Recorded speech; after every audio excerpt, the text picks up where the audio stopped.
मंच पर बैठे आदरणीय प्रमुख नेतागण, भाइयों और बहनों, नमस्कार। जैसे मेरे वरिष्ठ नेता डेरेक ओब्रायन ने बताया, तृणमूल कांग्रेस और ममता बनर्जी की तरफ से मैं कहना चाहती हूं कि ऑल इंडिया तृणमूल कांग्रेस का पूरा समर्थन, ममता बनर्जी का पूरा समर्थन अरविंद केजरीवाल जी के साथ है, आम आदमी पार्टी के साथ है। मैं ये भी दोहराना चाहती हूं कि ऑल इंडिया तृणमूल कांग्रेस पूरी की पूरी तरफ से हम इंडिया अलायंस में शामिल हैं। हमारे वरिष्ठ, हमारे अध्यक्ष ममता बनर्जी आज सभा में नहीं आ पाई क्योंकि उन्होंने आज से ही चुनाव प्रचार शुरू किए हैं, पर मैं उनकी तरफ से ये कहना चाहती हूं कि ऑल इंडिया तृणमूल कांग्रेस पूरी की पूरी तरह से इंडिया अलायंस में शामिल है।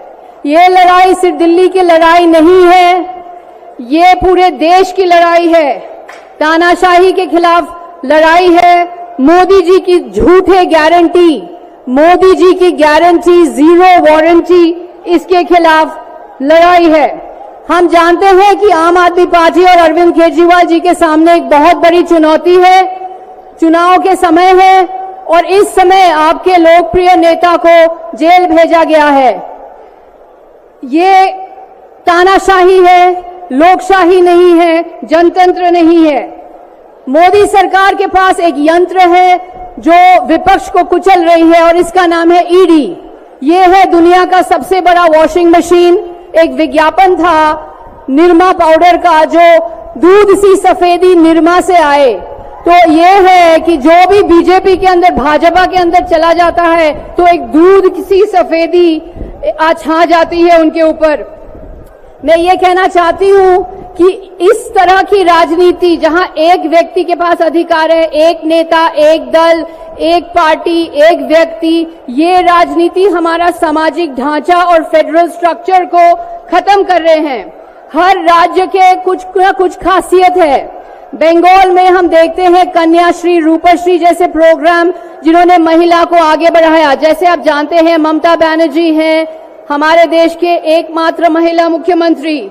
तमिलनाडु ने मिड डे मील स्कीम दिया, तेलंगाना में राइतु बंधु स्कीम है, केरला ने 100% लिटरेसी प्राप्त की, केजरीवाल ने मोहल्ला क्लिनिक्स बनाए, सरकारी स्कूलों को दुरुस्त किया।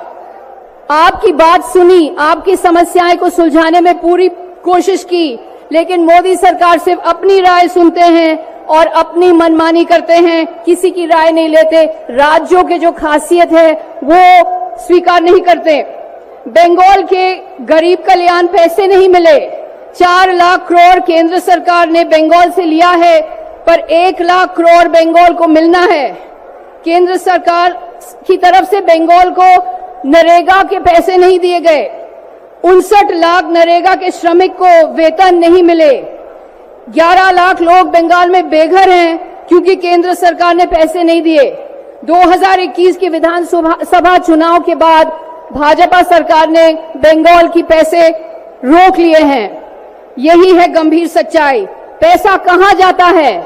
पैसा वहां जाता है जहां सरकार को गिराना है, जहां विपक्ष का सरकार को गिराना है, जहां एमएलए की खरीद फरोख्त होती है। बाढ़ पीड़ितों के पास पैसे नहीं जाएंगे, गरीब कल्याण के लिए पैसे नहीं जाएंगे, सिर्फ एमएलए की खरीद फरोख्त के लिए पैसे जाएंगे। ये एक नेता, एक व्यक्ति, एक पार्टी, एक दल की राजनीति से हमारा देश का विनाश हो रहा है। कीमतें बढ़ रहे हैं और मैं आपको एक चौंकने वाला आंकड़ा सुना दूं। देश की 70% आमदनी केवल 10% लोगों के हाथ में है। 50% लोगों के पास सिर्फ 3% आमदनी है। ये है एक भयंकर असमानता। तो सारे कीमतें बढ़ रहे हैं। दूध का दाम 61% बढ़ा, टमाटर का दाम 115% बढ़ा, तूर दाल का दाम 120% बढ़ा। मोदी की गारंटी जीरो वारंटी है। इसीलिए हम ये कहना चाहते हैं तृणमूल कांग्रेस और इंडिया के अलायंस की तरफ से कि मोदी जी हमारे साथ आकर के खुली बहस करे, सार्वजनिक तौर पे बहस करे। आपसे हम कहना चाहते हैं कि याद रखिए कि 2024 का ये आम चुनाव तानाशाही वर्सेस लोकशाही का चुनाव है। लोकतंत्र को मजबूत कीजिए। जो भी प्रत्याशी बीजेपी को हरा सकेगा, बीजेपी को टक्कर दे सकेगा, उसको वोट दीजिए। ये है हमारा गौरवशाली लोकतंत्र, हमारा प्यारा लोकतंत्र, हमारा मशहूर लोकतंत्र। इसे खत्म मत होने दीजिए। जय हिंद, नमस्कार।